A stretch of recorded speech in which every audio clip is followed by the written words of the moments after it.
morning all. Today we shall continue with the exercise question. In the yesterday's class I explained you till question number 8. Now I will continue with question number 9. Okay. So here the question is given that this is the figure given. In this figure it is given that AB is equal to CD. So this AB is equal to this CD.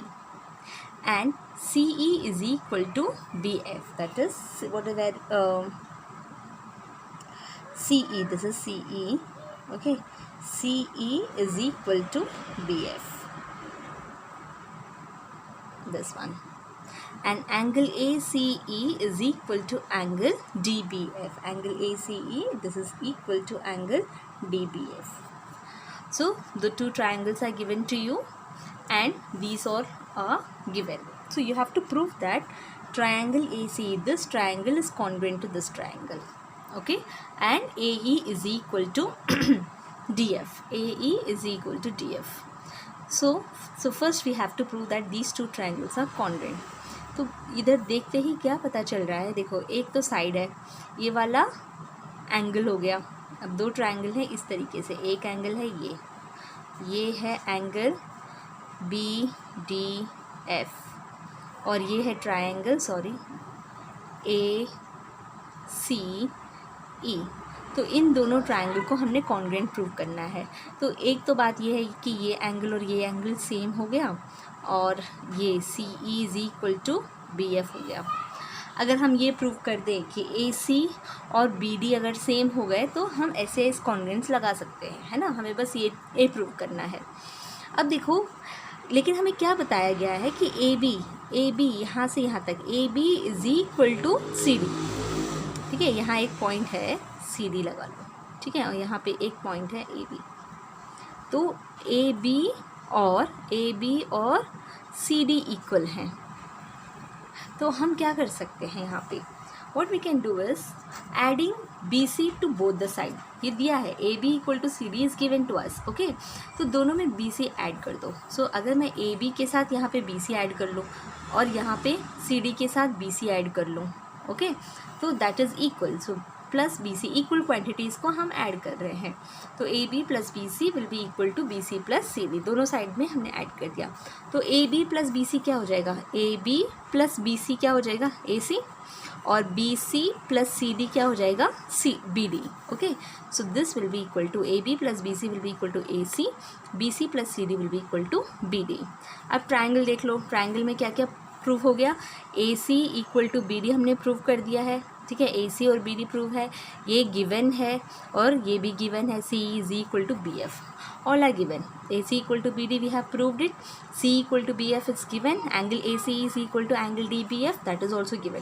So therefore by SAS congruence this triangle AC is congruent to triangle DBF. अब क्या है, by CPCT.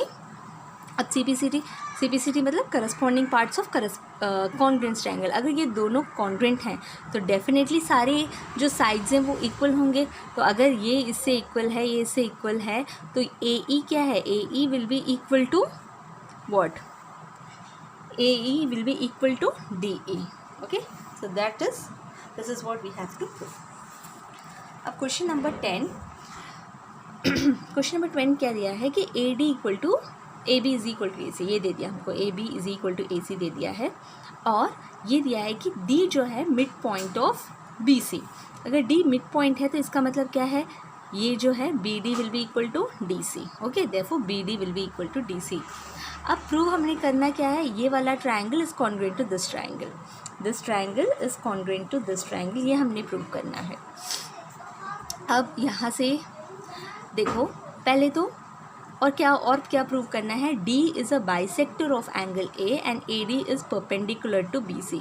ये तीन चीज़ें prove करनी है. अब D is a bisector of angle A का मतलब क्या है, जो ये D लाइन जो है वो एंगल A को दो इक्वल पार्ट्स में डिवाइड करते हैं. बाइसेक्टर मतलब इक्वल पार्ट्स में डिवाइड करना. तो अगर इस एंगल को इसने इक्वल पार्ट्स में डिवाइड कर दिया तो इसे हम कहते हैं बाइसेक्टर.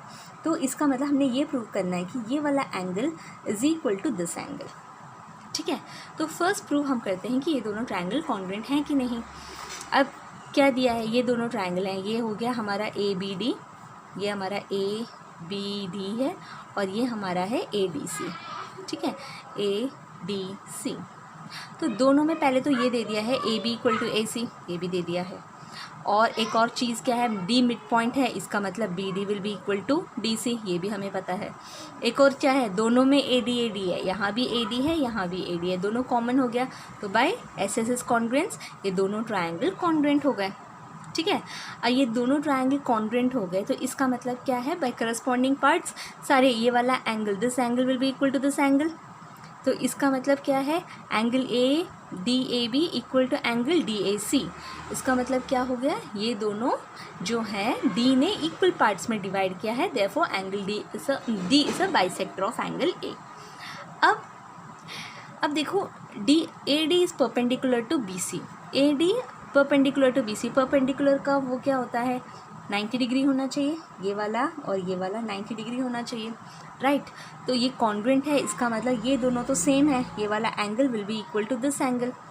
लेकिन अब देखो ये जब हम लीनियर पेयर बनाते हैं, इस तरीके से अगर लीनियर पेयर बनाते हैं तो इसका सम क्या होता है, 180 डिग्री, 180 डिग्री होता है कि नहीं। अब तो ये दोनों एंगल सेम है, इसका मतलब इन दोनों का सम 180 डिग्री है, तो ईच क्या होगा, 90 डिग्री, 90 डिग्री। इसका मतलब क्या हो गया, अगर डी 90 डिग्री हो गया तो A D is perpendicular to B C, okay, this is what I have shown here. So in triangle ABD and triangle ACB, here AB equal to AC is given to you, BD equal to DC it is given to you, AD equal to AD that is common, therefore by SS congruence triangle ABD is congruent to triangle ACD, okay. Then इससे हम क्या prove करेंगे, angle BAD is congruent to is equal to angle CAD by CPCD corresponding parts of congruent triangle। अब दोनों equal हैं, इसका मतलब ए D is a bisector of angle ए, क्योंकि ये जो डी है इसने एंगल ए को दो इक्वल पार्ट्स में डिवाइड किया, ये भी दोनों इक्वल हैं इसलिए। अब क्या पता है, तो ये वाला angle by C P C T ये दोनों भी इक्वल होंगे, ये एंगल और ये एंगल, लेकिन वो लीनियर पेयर कर रहे हैं, ठीक है, क्योंकि देखो ये स्ट्रेट लाइन में है दो पार्ट्स में, तो ये दोनों लीनियर पेयर हैं। तो angle A D B plus angle A D C equal to 180 degree, ये दोनों सेम है, which means this is equal to 90 degree, each will be equal to 90 degree, okay. Now question number 11 क्या दिया है, A B and C D bisected हो, ये है इस तरीके से, ये बाइसेक्ट हो रहा है, ठीक है, बाइसेक्ट हो रहा है। बाइसेक्ट का मतलब क्या है, देखो ये जो है ये दोनों पार्ट्स इक्वल होंगे और ये दोनों इक्वल होंगे, ये हो गया। अब हमें प्रूव क्या करना है, A C equal to B D prove करना है, angle C A B equal to angle A B D prove करना है, ए डी और सी बी पैरेलल प्रूव करना है, A D equal to C B prove करना है, ठीक है, ये सारी चीज़ें प्रूव करनी है। तो पहले हम कंसिडर करते हैं इन दोनों ट्रायंगल्स को, ये वाला ट्रायंगल को कंसिडर करते हैं और इस वाले ट्रायंगल को कंसिडर करते हैं, ओके। तो पहली बात तो क्या है, ये दोनों बाइसेक्ट कर रहे हैं, तो बाइसेक्ट मतलब this one O C will be equal to O D and A O will be equal to O B. अब मैंने दो ट्रायंगल कंसिडर कर लिए, अब ये दो ट्रायंगल हो गए, एक है ओ ए सी और ये है ओ बी डी। अब यहाँ से हमें क्या पता चल रहा है, पहले तो ओ सी और ओ डी सेम है क्योंकि वो दोनों ओ बाइसेक्ट कर रहा है इनको, और फिर ए ओ और ओ बी भी सेम है, ये दोनों भी सेम है, ठीक है, O C equal to O D, A O equal to O B because they bisect each other. अब देखो ये दोनों इक्वल क्यों होंगे, मैंने अभी बताया था vertically opposite angles are equal, तो इसका मतलब ये वाला एंगल ए ओ बी और ये डी बी ओ डी ये दोनों सेम है, angle A O C equal to angle B O D vertically opposite angles, therefore ये दोनों ट्रायंगल क्या हो गए हैं, दे दोनों ट्रायंगल कॉन्ग्रुएंट हो गए हैं, therefore by SAS congruence these two triangles are congruent. अब ये कॉन्ग्रुएंट है तो इसका मतलब क्या है, ये कॉन्ग्रुएंट है तो बाय CPCD हम ये बोल सकते हैं कि ये वाला साइड भी this will be equal to this, therefore AC equal to BD by CPCD। तो हमने ये प्रूव कर लिया कि AC is equal to BD by CPCD, हमने प्रूव कर दिया। और यहीं से हम क्या निकाल सकते हैं, एंगल CAO, ठीक है, ये वाला angle CAO is equal to angle DBO, ठीक है, बाय CPCT। तो इस वजह से हमने ये बोल दिया कि angle CAO is equal to angle DBO, ये दोनों सेम है। अब ये सेम है तो हम इसको और एक्सटेंड भी कर सकते हैं। CAO के बदले हम लिख सकते हैं CAB is equal to angle DBO। तो DBO के बदले हमने लिख दिया DBA, ठीक है। यही हमने प्रूव करना था, angle CAB is equal to angle ABD। अब देखो, अब ये दोनों देखो, ये ऐसे लगा लो, ये पैरेलल लाइन है और पैरेलल लाइन नहीं है, ये दो लाइंस हैं, ठीक है। ये दो लाइंस हैं, एक ऑल्टरनेट कट कर रहा है और ये जो है एक लाइन ट्रांसवर्सल कट कर रहा है और ये equal, this angle is equal to this angle. तो ये ऑल्टरनेट एंगल्स हैं। ऑल्टरनेट एंगल अगर इक्वल हो गए तो ये क्या मतलब है, AB will be AD is parallel to CB। हमें ये नहीं पता, हमने सिर्फ ये पता है कि ये दोनों लाइन है और ये एक लाइन ऐसे कट कर रहा है और हमने ये प्रूव कर दिया कि ये दोनों जो हैं ये सेम है। तो इसका मतलब क्या हो गया, AD is parallel to CB। अगर alternate angles are equal, they are parallel lines. Therefore हमने यहाँ से क्या लिया, CAO equal to angle DBO, so CAB equal to angle ABD। इसे और एक्सटेंड कर दिया, CAO एंगल तो वही रहेगा ना, O के बदले हमने एक्सटेंड कर दिया B तक, DAO O के बदले और एक्सटेंड कर दिया D तक, and therefore alternate angles are equal, therefore AD is parallel to CD। ये हमने प्रूव कर दिया। अब क्या प्रूव करना है, AD equal to CD prove करना है। तो हम कौन सा ट्रायंगल कंसिडर करेंगे, अब हम ट्रायंगल कंसिडर करेंगे AOD और BOC। सेम थिंग, अब AOD और BOC कंसिडर करोगे तो ये दोनों वर्टिकली ऑपोजिट एंगल्स हो जाएंगे और ये क्या हो जाएगा, OC will be equal to OD, है कि नहीं, just because it is a bisect कर रहा है। Again BO will be equal to OA और vertically opposite angle by SAS congruent, ये कॉन्ग्रुएंट हो गए।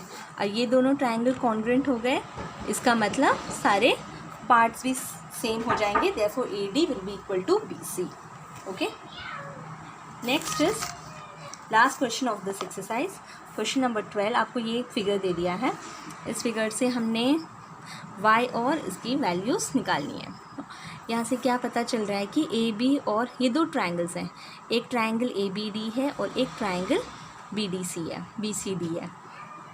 तो इनमें देखो ये गिवन है, AB is equal to BC, it is given, AD is equal to DC, that is also given, और BD देखो दोनों में है तो BD equal to common, therefore this triangle is equal to this triangle.